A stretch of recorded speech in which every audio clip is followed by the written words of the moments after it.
Yeah, thanks for that. Hello. Thank you for valuing me more than food. Everyone's a bit hungry, so thank you for that. I appreciate that. Yeah. So I am going to talk a bit about what I think are interesting problems to solve right now in 2015. I solve them in London. You guys will be solving them here or wherever else you work. I think, having seen the work yesterday, I thought the work was excellent. There's lots of interesting stuff. I think there's an opportunity for any civilized, small nation now, using technology, using modern skills to become the best in the world at something, not everything. And I think Slovenia, I'm going to talk about how I work with mainly technology and digital data. We don't really do much print work. I'll show some films, but I think that by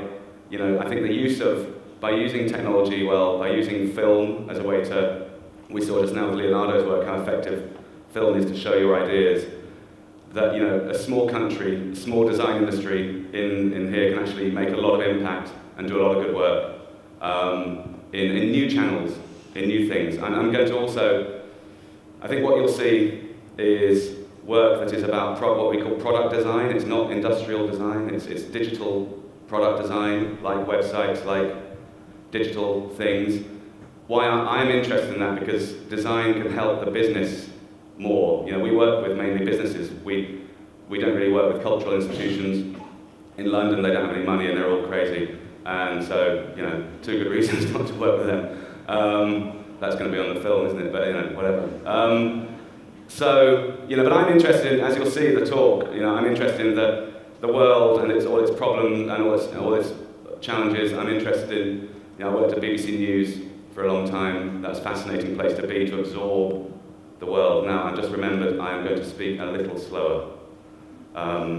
This was my title. It's a kind of design conference title, really. I think what I'm going to talk about is why designing with data is interesting to me, and why I think it's good for you can earn money and therefore have a business and work for yourself. And I think that's what we'll talk about. This is really, I think, the better title for my talk. Look at the World. Look at the World is a book. This is my favorite Christmas present ever from my wife. This book was a collection of maps from Fortune magazine in the 1940s. By an illustrator called Richard Eads Harrison.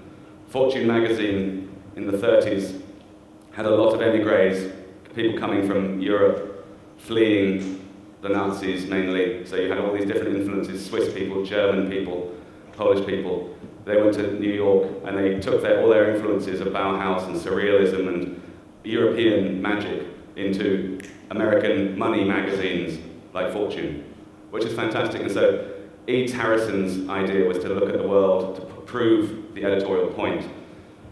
And really what I'm interested in information and data design is understanding the world. It's interesting to me. It's what I like, and I hire designers who are interested in the same thing, because if we're talking to people in finance, in an investment bank, or this Friday we have a phone call with a client who we've worked with, they work in aviation data, there is a new person we need to talk to, and he's a serious guy. He's worked in the American aviation industry and military for 30 years, and we need to be able to have a serious conversation with him about his business and why we think it's interesting that he should work with us. So there's no kind of, we're interested, the work is the work for us, rather than, foosball in reception or something like that, which is a distraction. I'm not humorless, but I think there's a large infantilization. So I don't know, that the design is being childlike a lot. Certainly in London, advertising agencies, they give people some good money, but they give them all this sort of stupid crap like foosball or like lots of fun stuff. But they're just doing bullshit work like selling yogurt, really. And so it's distracting these talented young people to do their stupid work for them. So do interesting work, I'd say. So I work for, seeing as I have the stage, So yeah, we do different work for different clients. Small projects for Google. We work for UEFA football. You'll see some of that work. BBC. My point here is that I think that the information design at its heart lets you see something you knew to be there. Lets you know you have a suspicion, a hypothesis that I think I can get to the airport, or I think something, and the information design will create evidence for that, be it a map or a diagram or an application or something. So the ability to see inside, to look at the world, is important, and it creates the magic in information. The magic in Marcel's work is the art, the poetry and the art, and the wit. I think the magic in information design is the revelation, of something we always knew to be there. Is the revelation of, wow, it's like that. Those are the points connected. And I think information design has changed from diagrams. This is David Macaulay, fantastic illustrator. You can see he's drawn a street, all the pipes in the street. He's taken out the road and the concrete. This is a skyscraper. He's taken out the soil and the earth, and that is a skyscraper.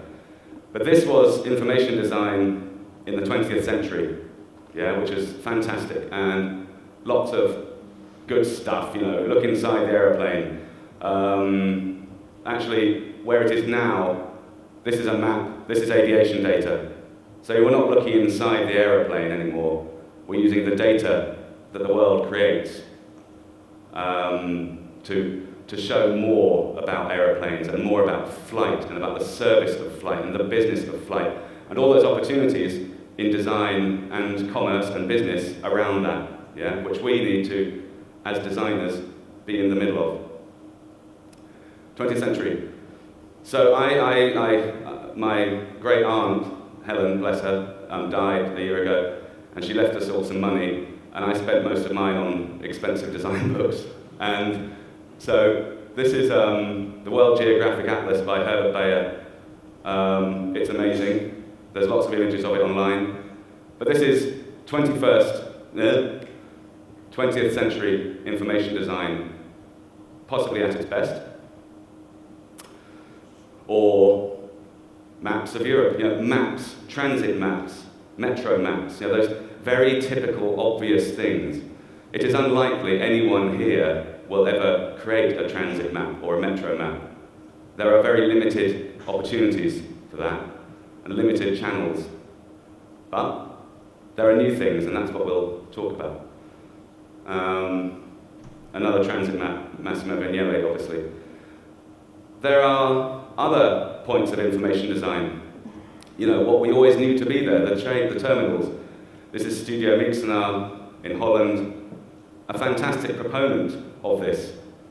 But, also Google Maps or other things that help you navigate the world are now possibly the versions of this. So that was the 20th century.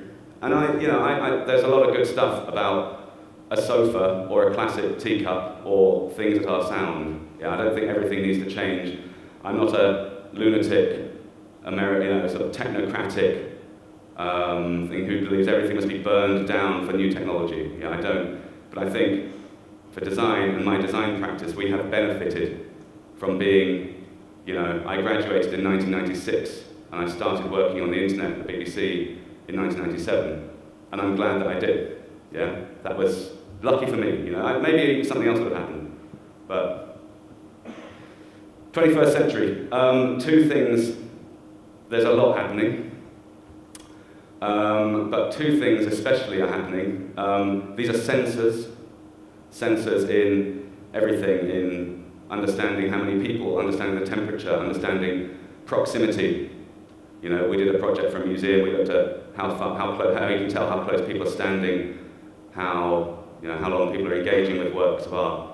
But you can buy these sensors for nothing now, and they are all sending off so much data. We all know this. There is so much data from everything.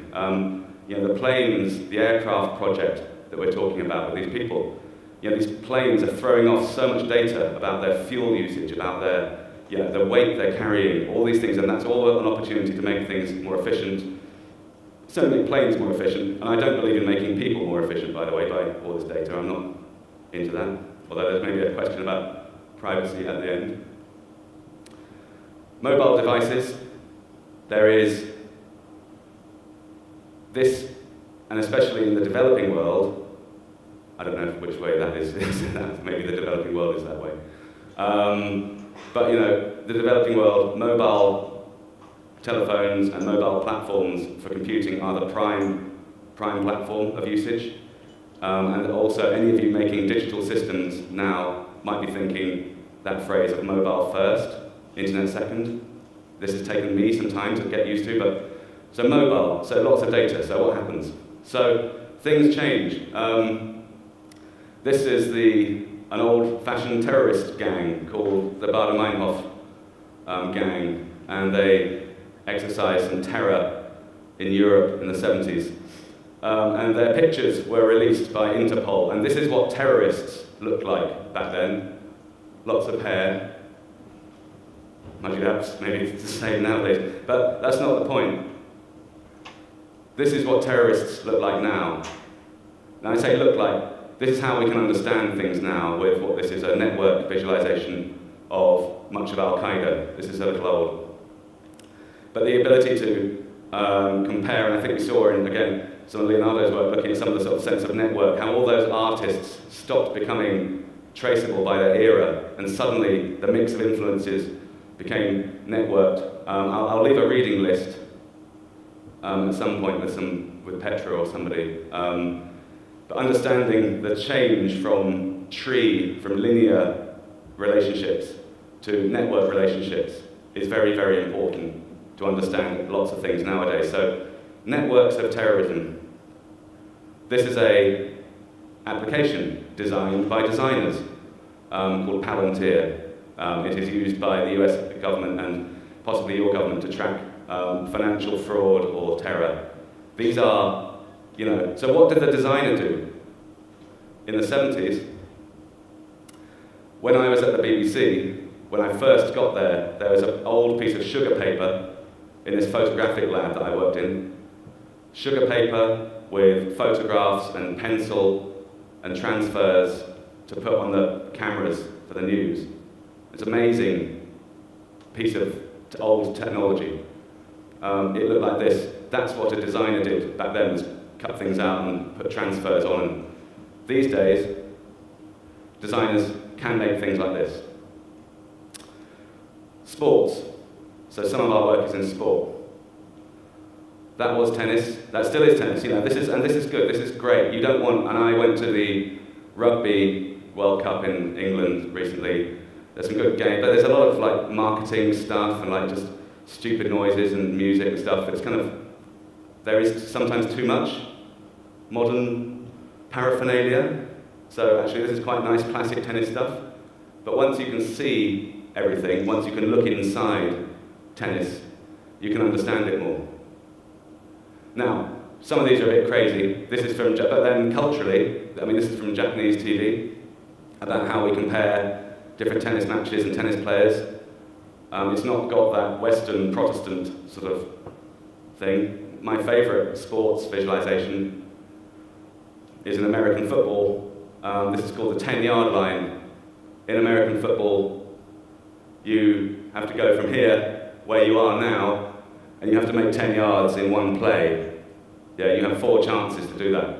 And this means that you can sit in a bar in America drinking some nasty light beer, and or new craft beer possibly, but any time you can look up and you can see what's going on. Where is it meant to be? This suits American sport. This suits baseball and American football better, but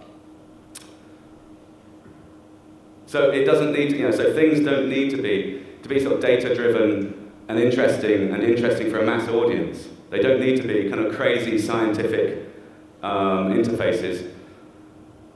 They can be very simple, and the simpler, the better, and the 10-yard line is a fantastic example of which are the work we've done in sports. And so what I'll do is, the terrorism and the sports were really just making the point, and what I'll do now is just sort of show 3 or 4 examples of work that sort of show our approach and why we do things. So in sports, it's very important to have stuff that's live and unique. So all this data, there's a lot of data that you buy from stock market data or from sporting data markets, and it's all the same. And the graphic design can make it a little bit different, but really what's more important is finding new meaning in that data, doing new hypotheses, new experiments. So I would say if you're a graphic designer here and you're interested in this sort of work, find a technologist at a local university who understands some words of design, knows that there is typography or that there is colour. They don't need to know anything else, because you can work together. And that's really for the younger people here, I would say, it's very difficult to do everything yourself nowadays because of the scale and complexity of these endeavours. If you're interested in digital work, don't think I'm the sole hero, graphic design hero, and I will rule the world myself, because you are unlikely to yourself. You need some collaborators, so find the right team early on. And the earlier you can do it, the better, because it's just so much better when somebody else can do the hard work. Because the collaborators we did some work with UEFA. So how would we do different, show their data? This prototyping work over on the left, very quickly, we take their data and we look for, what we made was new data about influence in a game. So one player, so in football, the players sometimes are forgotten who provide the pass that leads to the pass, that leads to the pass, that leads to the goal. Player number 4 gets forgotten. But actually we wanted to include player number 4 and 5. So we basically made a very simple algorithm on this event data which showed the goal, the assist, the pass to the goal, the assist, and then assist 2, assist 3, assist 4. And then you press go, it runs through the whole game, and you suddenly get new scores for those players, those invisible players, suddenly become made real and made better. This interface then visualizes where is the team effective with this new data. So yes, we do some information design. Yes, we work out, is it hexagons or is it circles or maybe squares, those sorts of things. Yes, of course we have to figure that out, but really it's a lot of the design is in the data and in the meaning of the data. And once you have that list of new data that you've made, you can do things with it. You can show the pass that leads to goal. You can show the influence map, all those sorts of things. This shows it's a little old now because it's not on mobile first. Time-wise, I think I've got time to show some videos because I think there's two things. I think a lot of rewarding work is my individual message is that there is lots of interesting digital work out there. But if you're doing digital work, you might need to sell it. And it's great to sell things using video. Yeah, it's great to put a small video demo just to show, hey, it will look like this. Maybe film some research that you've done. Yeah, film just talking to people in cafes. Make videos, become video storytellers. Or find the collaborator who just loves filming, editing, being the doer, understand, so yes to engineering and software, but also video is really, really important. Now, the conclusion of that is just making videos by themselves. So I'm going to show, I'm not going to show this one. I'm going to talk just through a couple of videos we did for the BBC.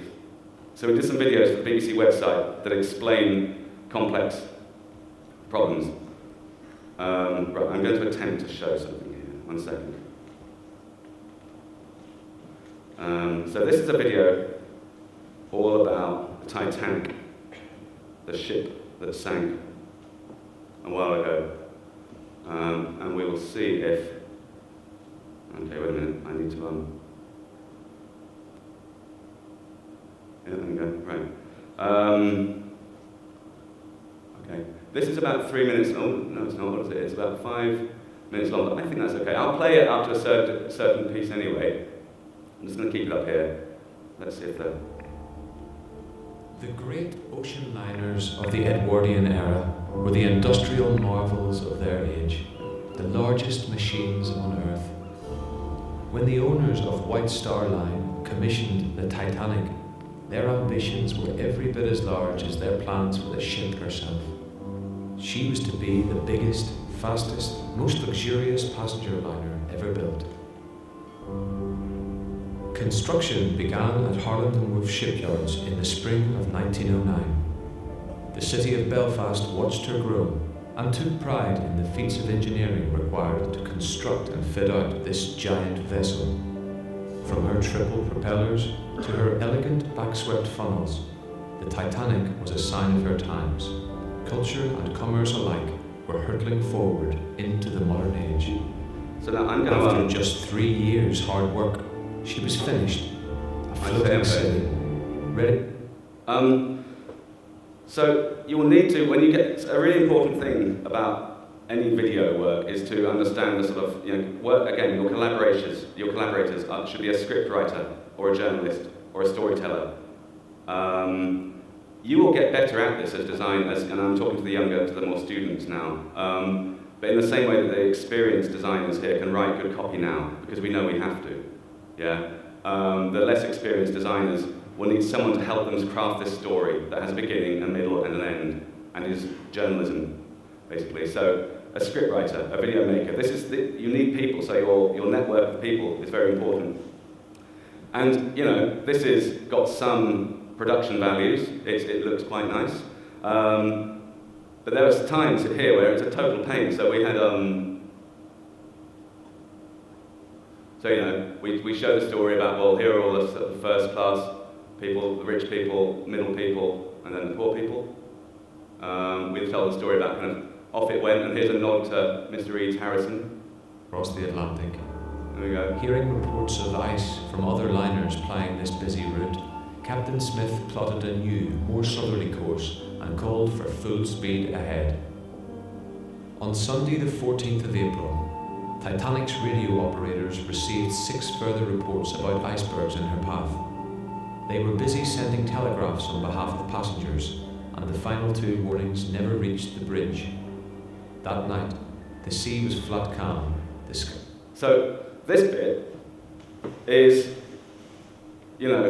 like Daniel, the designer, he's a really smart guy. He's a good, he's from the CGI and bits and maps and things, kind of, because we didn't have the budget to make another Titanic film like James Cameron did. That would arguably be foolish too. There's already one of them. So we thought, well, okay, we've done the sort of maps and the sort of the storytelling, but at some point we need to show the Titanic and show the Titanic sinking. And like, oh crap, pardon my French, but how are we going to do that? So, but again, Daniel did a great job, I think. He found this special effect here of some water. It does enough, it all does enough. A special effects expert, if you like horror films, you'll know who Tom Savini is. And Tom Savini says, just make people believe enough each second, and that next second, they'll have forgotten what you did that was a bit, basic. So get people to believe enough every second. And if any of you do any sales meetings, that's what that is too. In a good way, you've got to don't tell everyone everything all at once. You need to let the story do this. And sound, you'll see that sound is important here. Of course sound is important, but we spend 20% of our budget on sound design for these films. And for the actor, John Doe's a Shakespeare actor in the UK. I mean, we have to put money into it, because if sound, when people buy new TVs, they spend more money on the sound equipment, the speakers, all that stuff. Because the sound is the first thing. Yes, sight is important, because you need to see the tiger. We all know that our brains need to see the tiger in the jungle. but you hear the tiger first. And sound is very, very important. So if you're making films, specialize in sound. Don't find sound collaborators.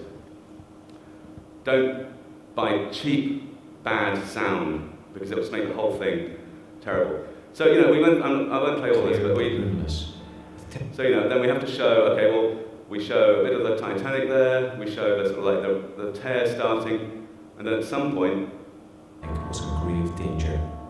He ordered the lifeboats uncovered. There were 20 lifeboats on board, more than the law required, but far too few. And in the structure, when you read, do go and buy a book on screenwriting. It won't make you Shakespeare, but buy a book on writing for films, because it will talk about structure. And this sense of foreshadowing. Yeah, we do it in all our work, where you match colours to colours, and it makes a gestalt. But there is storytelling and structural story gestalt, which is, you've already seen that view of the Titanic and the map at the beginning, and now we return to it again here. So there's those sorts of things. So I'm not going to show the whole thing. You guys can see the rest of it on the internet somewhere. You know, we kind of go through it. And then this bit was interesting. This is original, sort of some original journalism where it's sinking, but how does one escape? Everyone's told the stories of the you know, in James Cameron's film. So we took all the escape routes, where all the doorways were on the maps, and we showed possible escape routes. Third-class passengers had to find their way through a maze of corridors and staircases to reach the boat deck. Just after 2 a.m, the final lifeboat was lowered. The passengers still on board could see that the game was up. Captain Smith relieved his men of their duties with the words, "Every man for himself," then returned to the bridge. At around 2:20 a.m, he went down with his ship. By the time the Carpathia arrived to pick up the survivors, more than 1,500 people had perished in the freezing water, and the ship herself lay on the sea. So that's a diagram. It's an edited reality. It's not a cartoon, but it's not the real thing. And then, you know, this is not your information design lecture at college, but you know, that's important to remember, that this is never the real thing. This is a representation, and therefore we can just show that bit of the ocean. So I'm going to go back to the rest of the talk about some Titanic stuff. Get rid of that now. Right. So we've got 10 minutes left, yeah? Yeah, about 10 minutes.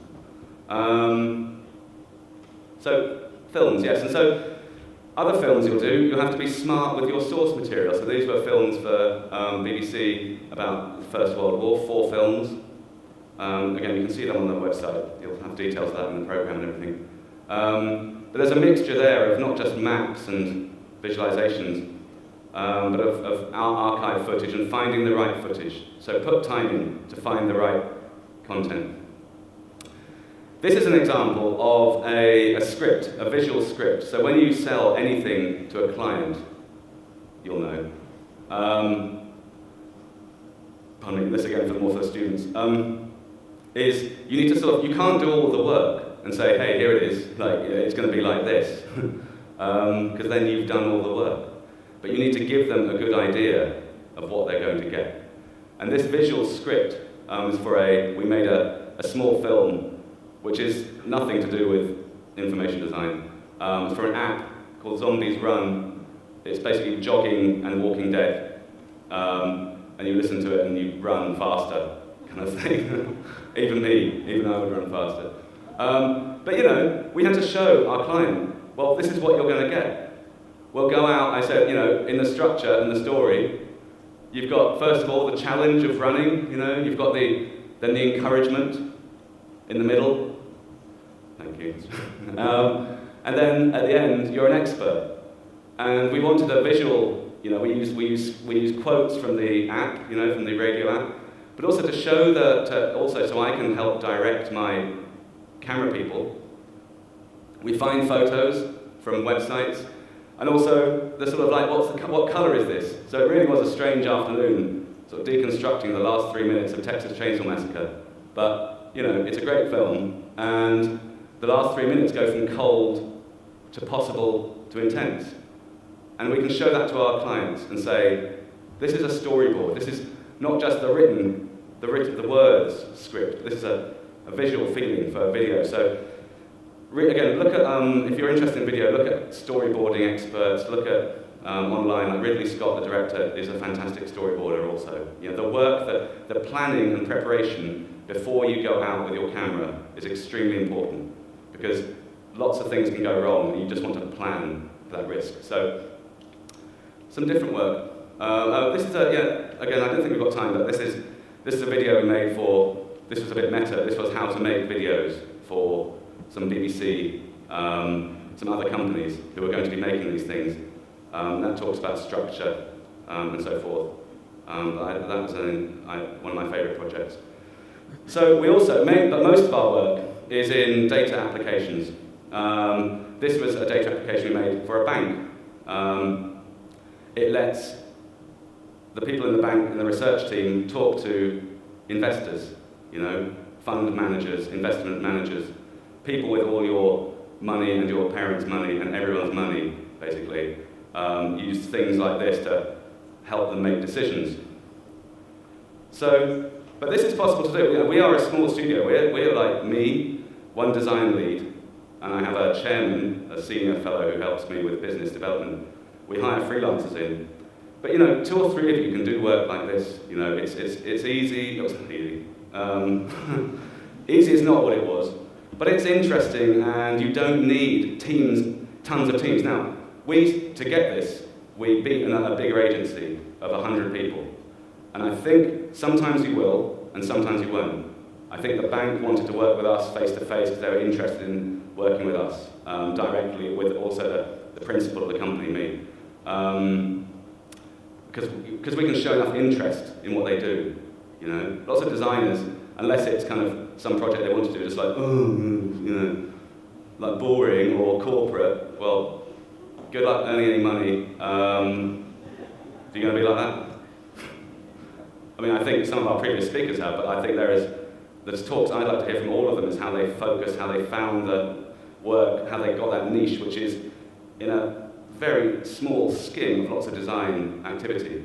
But, you know, that's an interesting, so the business of this is as interesting to me as the, how you get the work. But all our work starts with understanding, again, a small country, able designers here are able to, should think about these user-centered design methods, think about your audiences, learn about how to understand people. No one will tell you what to do, but you need to understand how they behave and what their needs are of digital products. And some of the work we saw yesterday showed a lot of that, which is really good. And you don't need a massive, you don't need to be Silicon Valley to do this work, as I am an example of. So, you know, there's some bank people, we'll come back to that in a second. This is another, what we'd call an understanding map. So this is some work we did for the UK government. At the bottom are experts, analysts, developers, communications people. In the middle are their bosses, and at the top are the ministers and the Prime Minister. So we map who is using these applications, what are the connections between them, yeah? Because you'll never get the cabinet minister to look at your digital thing, but his advisors need all the information. So understand the information flows, you know, what we call the corporate cartography. Yeah, what are those hidden lines of communication in companies? If you can understand that, you know what sort of information to give to what sort of people.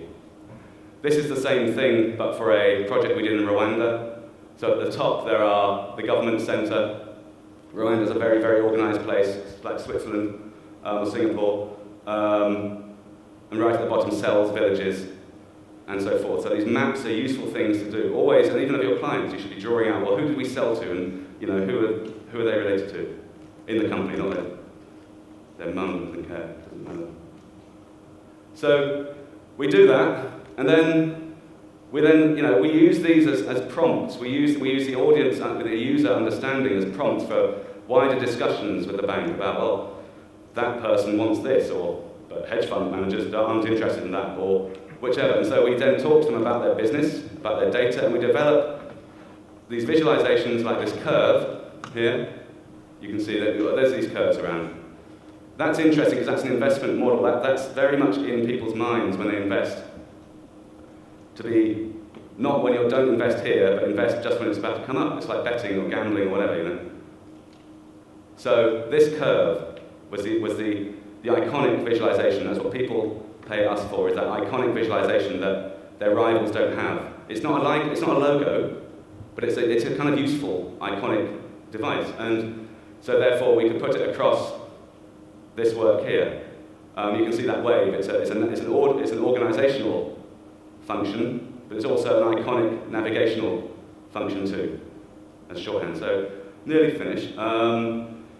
Yeah, this is the last project. This is a project we did called London Squared. And this was in response to most geographic data, what you call thematic cartography, which has data over the top of geography, like election maps or military maps or something. They are all in prison. They are all in trouble because the data needs to go over these strange city-states or areas, you know, or people colour them in. I should have an example here. So we equalised the map of London to show everything equally, so you could actually compare all these different boroughs. London has 32 boroughs within it.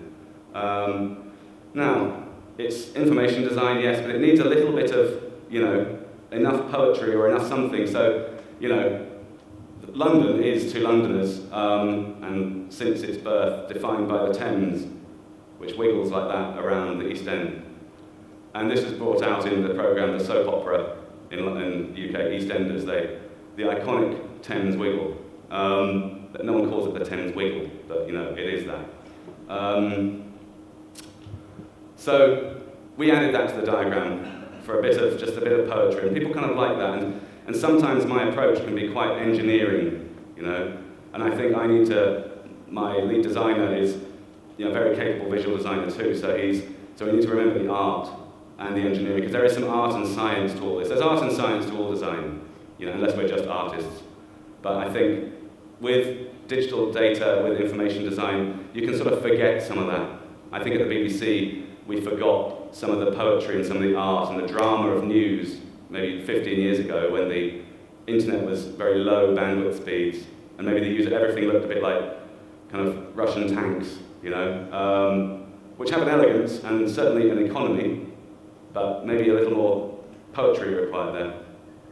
So with this, this was work that we did with a government agency, but then we thought, well, okay, let's now release this as a tool. So again, how do you get publicity for your projects that you guys are doing?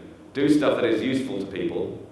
Don't work for free, but you know, if you've got some money, but do some work, build up some money, do something that you can give away, is one idea.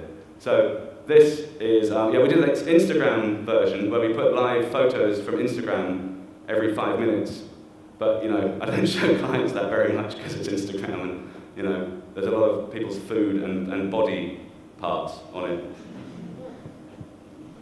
Never at the same time, thank God. But then there's the middle one is a device for NGOs, for charities, for the London Fire Brigade, for the London Mayor's Office. There's a woman who runs a company that kind of understands where different wildlife is in London, so she uses it. So everyone has access to this thing, and it makes them these tools. It makes them these little maps they can use in their presentations or something like that. Because all digital stuff is a way of making more of it. Yeah? You can publish and republish and share, you know, and you can you can publish to what people then need to do with it. So that is pretty much about me, I think, at about 14:45. That's a map, and that is that. Thank you very much.